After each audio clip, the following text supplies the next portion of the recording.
इस चैनल की प्रथा का मान सम्मान रखते हुए एक और मंडे नाइट रॉ की वीडियो लेट आती हुई, लेकिन उससे पहले हम एनएक्सटी के ऊपर बात करेंगे। भाई एनएक्सटी के ऊपर एक चीज हुई थी, एक न्यू शील्ड या फिर रेट्रिब्यूशन का मिक्सचर जिसे कहा जाए, उसका डेब्यू हुआ भाई, जिसके ऊपर मेरा ओपिनियन यही है कि भाई ना तो ये शील्ड है ना ही रेट्रिब्यूशन है, ये उन दोनों का मिक्स मिला के भाई कुछ भी बना दिया भाई भेलपुरी। क्योंकि भाई इनके जो अटायर्स है वो तो ऐसा लग रहा है जैसे रेट्रिब्यूशन के, इनकी जो हरकतें हैं वो रेट्रिब्यूशन वाली है भाई। दीवार पे जाके कुछ भी भांड देते हैं और फिर बोलते हैं कि हम आ चुके हैं, सब लोग खतरे में हैं। लेकिन जो इनका फिनिशर था वो काफी यूनिक था भाई। मैं सोचता था कि अगर 4 बंदे अगर शील्ड बॉम्ब देंगे अगर किसी को तो वो कैसे देंगे, तो वैसे ही देते थे भाई, तो वैसे ही दे रहे हैं ये लोग। शील्ड और रेट्रिब्यूशन का मिक्सचर बना दिया इन्होंने और कुछ नहीं। कर लो भाई जो करना है तुम्हें, वैसे भी शील्ड तो शील्ड ही रहनी है और रेट्रिब्यूशन ही। हाँ, रेट्रिब्यूशन 2.0 अगर इसे नाम दे दोगे तो ज्यादा बढ़िया रहेगा, मैं वो उसकी तरफ ज्यादा जाना चाहूंगा। इसे जो है रेट्रिब्यूशन का एक नया एरा कहना ज्यादा बेहतर रहेगा। इसको जो है रॉ और स्मैकडाउन पर भी लेकर आओ, मजा आएगा। नहीं तो एक काम करना भाई, पूरे रेसलमेनिया में रेट्रिब्यूशन की ये जो भी टीम है भाई, जिसका जो भी नाम इसको रखने वाले, लेकिन मैं तो रेट्रिब्यूशन ही बोलने वाला हूं, तो इस रेट्रिब्यूशन को रेसलमेनिया में डाल देना और सारे मैचेस की ऐसी तैसी करवा देना, ज्यादा बढ़िया रहेगा। वैसे भी रेसलमेनिया में और कुछ तो हो ही नहीं रहा इस बार। आगे चलते हैं, हम रॉ की बात करते हैं। मंडे नाइट रॉ के ऊपर काफी कुछ हुआ था। स्टार्टिंग होती है सैमी ज़ेन से। सैमी ज़ेन रिंग के अंदर आते हैं भाई, वही अपनी महाकथा सुनाते हैं। वैसे तो मैं शॉक था कि भाई सैमी ज़ेन कैसे आ गया भाई, ये तो इंजर्ड था, इसके गले में फट्टा वट्टा था अभी भी। वो कहता है कि भाई मेरा और केविन का काफी बड़ा इतिहास है, वही एनएक्सटी की बातें और पता नहीं कहां की बातें बोलता है भाई, बहुत सारी पुरानी बातें यादें ताजा करता है। एडम पियर्स यहाँ पर आ जाता है, कहता है कि तुझे मैच नहीं मिल सकता है। सैमी ज़ेन कहता है मुझे चाहिए मैच। तो भाई यहाँ पर नतीजा यही निकलता है कि एक अनसेक्शनड मैच अनाउंस हो जाता है Sami Zayn versus Kevin Owens के बीच एलिमिनेशन चेंबर के लिए। तो भाई लास्ट टाइम जो अनसेक्शनड मैच हुआ था वो मुझे अगर कोई याद है तो वो यही है कि भाई रैंडी ऑर्टन वर्सेस एज के बीच हुआ था शायद भाई, वो 2020 से 19 का टाइम था भाई। उस टाइम पर ये मैच हमें देखने को मिला था, रैंडी ऑर्टन का ही मैच था। किसके अगेंस्ट था भाई वो मुझे कुछ खास याद नहीं है, एज के अगेंस्ट ही होगा जहां तक मुझे लग रहा है। तो भाई ये मैच कुछ ऐसा होता है कि डब्ल्यूडब्ल्यूई ने इसको ऐसे रिप्रेजेंट किया है जैसे कि ऐड नहीं होता है कि भाई डब्ल्यूडब्ल्यूई की लिस्ट में ऐसा कोई मैच हुआ ही नहीं है, ऐसा दिखाते हैं। यानी कि अगर ये दोनों बंदे वहां पर लड़ते हुए मर भी जाए तो उसकी जो है जिम्मेदारी डब्ल्यूडब्ल्यूई की नहीं होगी। इस तरीके से इस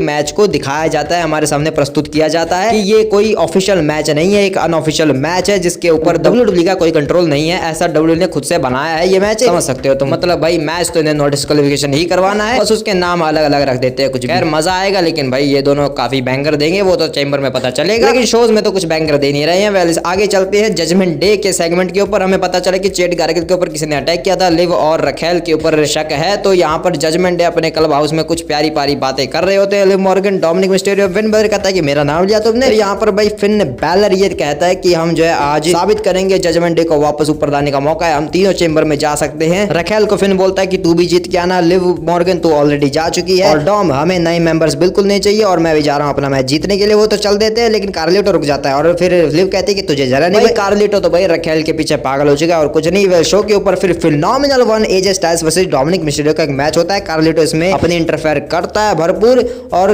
उसका फायदा उठाकर डोमिनिक मिस्टेरियो थोड़ा कंट्रोल बनाता है, लेकिन एंड में जब स्टाइल क्लैश लगाने जाते हैं स्टाइल्स तो फिर अगेन यहाँ पर इंटरफेयर होता है कार्लिटो का, लेकिन वो इंटरफेयर किसी काम नहीं आता। उल्टा जो है एजे स्टाइल्स एक स्टाइल क्लैश हिट करके इस मैच को जीत ही जाते हैं डोमिनिक मिस्टेरियो के अगेंस्ट। तो एक फन फैक्ट मैं तुम्हें बताता हूँ, जब भी किसी बंदे का रिटर्न हो रहा है आजकल तो उसके सामने सिर्फ डोमिनिक मिस्टेरियो को डाला जा रहा है। जैसे कि सीएम पंक का रिटर्न हुआ, पहला opponent Dominik Mysterio. Randy Orton का रिटर्न हुआ, पहला opponent Dominik Mysterio. AJ Styles का रिटर्न, पहला ओपोनेंट डोमिनिक मिस्टेरियो। लेकिन उसके बाद यहाँ पर जब जीत गए थे एजे स्टाइल्स, ब्रॉन ब्रेकर अचानक से स्पीयर मारने आए, लेकिन एजे स्टाइल्स हट गए और वो स्पीयर जाकर लगी डोमिनिक मिस्टेरियो को। बेचारा भाई फालतू में फुट गया, लेकिन एजे स्टाइल्स ने यहाँ पर ब्रॉन ब्रेकर को बाहर फेंक दिया। ब्रॉन ब्रेकर ने अपनी शर्ट फेंकी और उसे काफी स्मूथली कैच कर लिया भाई एजे स्टाइल्स ने। तो ये होता है कि भाई क्यों है फिनोमिनल एजे स्टाइल्स। यहाँ पर रेसलमेनिया का टीज हुआ, रेसलमेनिया में एजे स्टाइल्स वर्सेस ब्रॉन ब्रेकर का कुछ न कुछ होने वाला है, लेकिन सोर्सेज की माने तो Finn Balor versus AJ Styles जो है डब्ल्यूडब्ल्यूई प्लान कर रही है। लेकिन भाई हमें लगता है सच में ऐसे कुछ हो सकता है, देखते हैं भाई, वो तो जब होगा तब होगा। जजमेंट डे के ऊपर ही चल रहे हैं हम फिलहाल। तो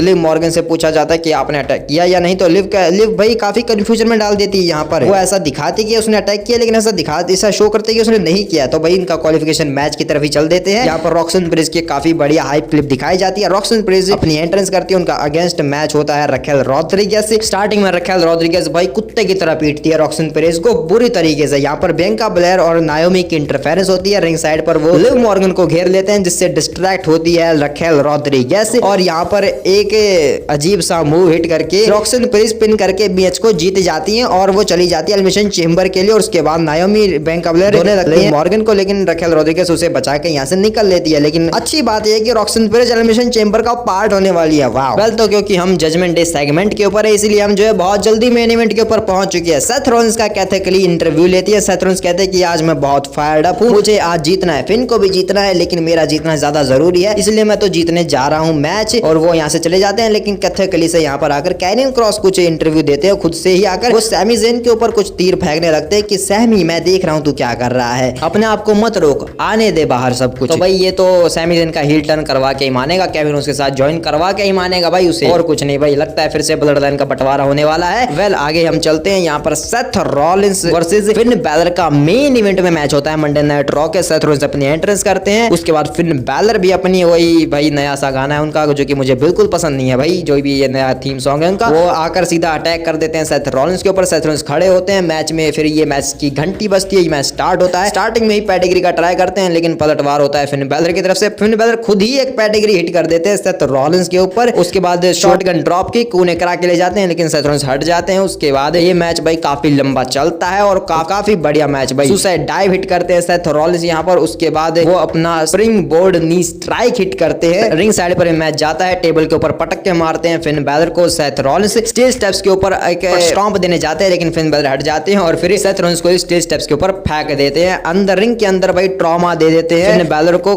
काफी सालों पहले का बकल पावर बॉम्ब हिट होता है। उसके बाद टॉप रोप से फ्रॉग स्प्लैश ले जाते हैं लेकिन फिन बैलर हट जाते हैं। यहाँ पर सेथ रॉलिंस जो है शार्प शूटर सबमिशन में भी डालते हैं फिन बैलर को सेथ रॉलिंस, जिसमें वो अचानक से एक ट्रांजिशन करते हैं और पेडिग्री हिट करते हैं जिसके ऊपर ऑब्वियसली किक आउट तो नहीं होता क्योंकि यहाँ पर 3 तक काउंट हो चुका था। और यहाँ पर रेफरी सक के नारे लगते हैं पूरे यूनिवर्स की तरफ से और सेथ रॉलिंस भी कह देता है कि ये ले भाई। इस मोमेंट पर रेफरी की पूरी बेइज्जती कर दी भाई पूरे यूनिवर्स ने। ऊपर से सेथ रॉलिंस ने भी सेथ रॉलिंस स्टॉम्प के ले जाते हैं लेकिन पलटवार होता है, मामला टॉप रोप पर जाता है। वो यहाँ पर सेथ रॉलिंस को नीचे फेंक देते हैं फिन बैलर और फिर कूने करा हिट कर देते हैं। और 1 सेकंड के लिए मुझे लगा था कि भाई ले भाई आज तो फिन बैलर जीतेगा, लेकिन रोल अप किक आउट होता है यहाँ पर। और यहाँ पर फिर एक सबमिशन होल्ड होता है लेकिन उसका ट्रांजिशन कुछ ऐसा होता है कि भाई सेथ रॉलिंस अचानक से रिवर्स करके एक स्टॉम्प हिट कर देते हैं और पिन करके 1-2-3 इस मैच को सेथ फ्रिकन रॉलिंस जीत जाते हैं और क्वालिफाई कर लेते हैं मेंस एलिमिनेशन चेंबर मैच के लिए। और इसी के साथ जो है शो खत्म हो जाता है, उनके लिए, हमारे लिए नहीं, क्योंकि ये वीडियो अभी भी जारी है। ओके, हम जजमेंट डे सेगमेंट के ऊपर देखते हैं अटैक किया भाई जेड गार्गल के ऊपर, तो उसका पता भाई इनको नहीं पता है कि किसने किया है, लेकिन रिव और रखेल के ऊपर। तो भाई अगले हफ्ते वुमेन्स टैग टीम मैच होने वाला है और होपफुली भाई हो सकता है क्योंकि वुमेन्स टैग टीम मैच होने वाला है तो एक बोल्ड प्रेडिक्शन मैं करना चाहूंगा इसके ऊपर। अगले हफ्ते यहाँ पर जेड गार्गल का रिटर्न होगा और वो कॉस्ट करवाएगी नायोमी और बियांका ब्लेयर को ये टैग टीम चैंपियनशिप। और तब हमें पता चलेगा कि शायद नायोमी या बियांका ब्लेयर इन दोनों में से किसी एक ने जेड गार्गल के ऊपर अटैक किया था, क्योंकि वो खुद रिवील करेंगे इस चीज को। तो अगले हफ्ते की मंडे नाइट रॉ से ये चीज तुम एक्सपेक्ट कर सकते हो होपफुली, अगर WWE जो है अच्छे से बुक करे। क्योंकि भाई अब इस चीज को तुम कितना ही खींचोगे और क्या सीधा रेसलमेनिया में जाकर रिवील करोगे कि भाई वहां इस बंदे ने अटैक किया था, मतलब ये कहां का न्याय हुआ। जेड गार्गल का तो मैच भी होना भाई रेसलमेनिया में, तो अगले हफ्ते शायद जेड गार्गल का रिटर्न पक्का है। पहले आगे चलते हैं। अमेरिकन मैड अपनी कारतूतों के ऊपर जो है काफी खुश हो रहा था, तो यहाँ पर डकोटा काय आती है उनसे, जो है नीवी नाइल कहते हैं कि आज तो मैं जीत कर जाने वाली हूँ और तुम्हें दिखाऊंगी नंबर 1 कंटेंडर बनूंगी। शो के ऊपर नंबर 1 कंटेंडरशिप के लिए डकोटा काय वर्सेस नीवी नाइल का मैच होता है।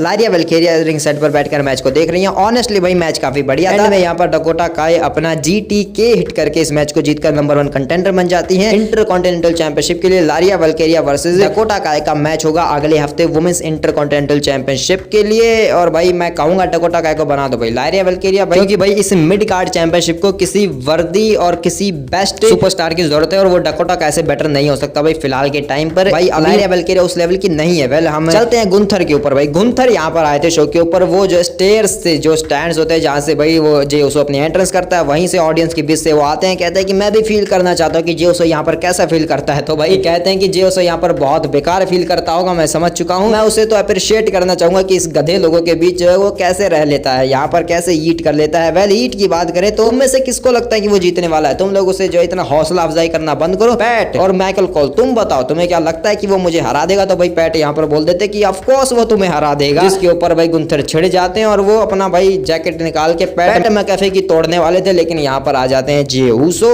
ये एक ब्रॉल होता है और यहाँ पर फिर से इनका रेसलमेनिया मैच को हाइप किया जाता है, ऑफिशियल्स आकर इन सबको अलग कर देते हैं। तो भाई इनका मैच का तो सही हाइप चल रही है भाई, जहां तक मुझे लगता है। वेल पेंटा वर्सेस पीट डन का मैच हुआ था शो के ऊपर, फिर से ज़रा मियादो करने की कोशिश थी, लेकिन यहाँ पर लुडविग काइजर भाई पता नहीं क्या करने आए थे। मतलब कभी वो पेंटा को इंटरफेयर करते हैं, कभी वो पीट डन के इंटरफेयर कर देते हैं भाई, और उसके चक्कर में यहाँ पर पेंटा ही इस मैच को जीत जाते हैं। उसके बाद वो पेंटा के ऊपर भी अटैक कर देते हैं, फिर जाकर भाई डन से भी भिड़ जाते हैं। मतलब एक ट्रिपल ट्रेट सिनेरियो हो चुका है और पेंटा इनके ऊपर छलांग लगा देते हैं। भाई ठीक है तुम ट्रिपल ट्रेट जा रहे हो, लेकिन किस चीज के लिए मुझे ये तो बताओ। सच बताऊंगा भाई फालतू की चीजें चल रही है। मतलब कुछ अगर टाइटल होता तो मैं मानता कि भाई तुम्हारा ट्रिपल ट्रेट जाना सही है, लेकिन क्या ही कर रहे हो भाई। न्यू डे शो के ऊपर आती है, उन्होंने काफी गंदी बू मिलती है। यहाँ पर किस्टन फैक्ट्स बताने लगते हैं कि मैं यहाँ पर रेमिस मिस्टीरियो से ज्यादा रहा हूँ, तुम लोग मुझे बू कर रहे हो क्योंकि मैंने रेमिस मिस्टीरियो को पीट दिया। अरे गलत बात है। यहाँ पर LWO आ जाती है और वो कहते हैं कि हम जो है पे लेंगे, हम तुमसे जो है पे ऑफ लेंगे, तुमने जो भी कुछ किया। यहाँ पर इनकी थोड़ा छोटा सा ब्रॉल होता है और यहाँ से फिर कोफी किस्टन ज़ेवियर वुड्स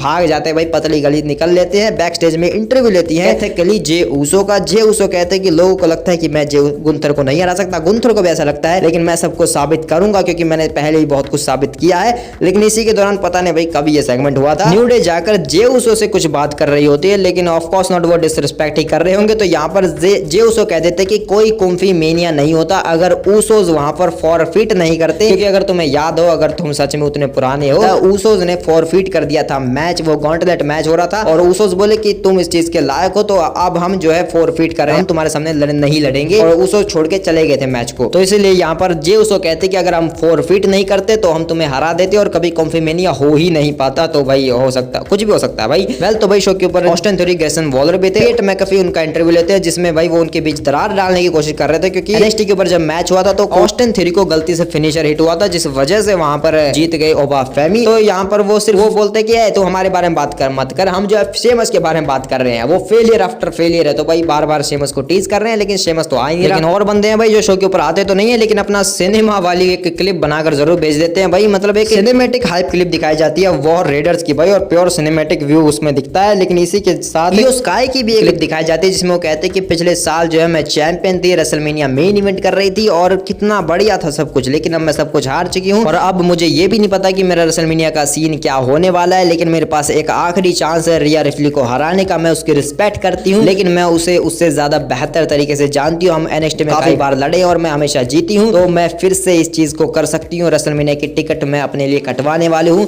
क्योंकि मैं चैंपियन बनने वाली हूँ, ऐसा कहती हैं रियो सकाई। और विक जोसेफ जो है वो बेली का इंटरव्यू लेते हैं एक टाइम पर, और बेली ये कहती हैं कि देखो मैं चेंबर जाने वाली हूँ, मैं चेंबर को जीतने भी वाली हूँ। ऑब्वियसली रॉक्सन प्रिंस जो है क्वालीफाई हो चुकी है, मैं उसे वहां पर मिलूंगी। और रही बात यो स्काई और रिया रिप्ली की, उनमें से कोई भी जीते कोई फर्क नहीं पड़ता। यो को मैं पिछली बार तुम जानते हो मैंने उसके साथ क्या किया था डिंग डोंग हेलो।